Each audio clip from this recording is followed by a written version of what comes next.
A grand jury is expected to begin hearing evidence in the Eric Garner case. He's the Staten Island father whose death during an arrest this summer sparked outrage citywide. CBS 2's Diane Macedo joins us live from outside the courthouse in St. George. Diane?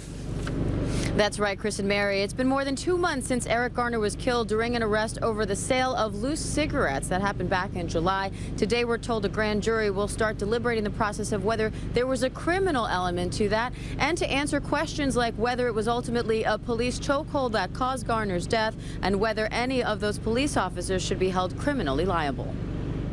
They did wrong, and they need to pay for doing wrong.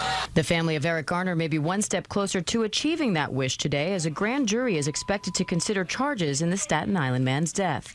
Last week, an independent forensic investigator agreed with the medical examiner's finding that Garner's police custody death was a homicide.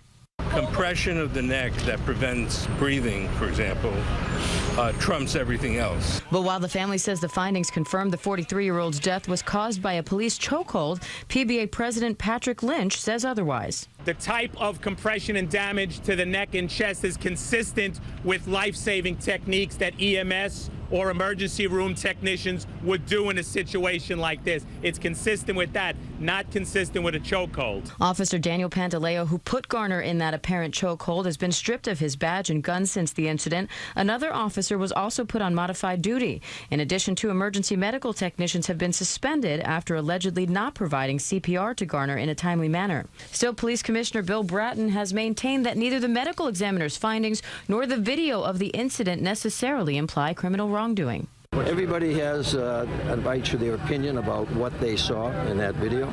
We'll let the Staten Island District Attorney sort it out.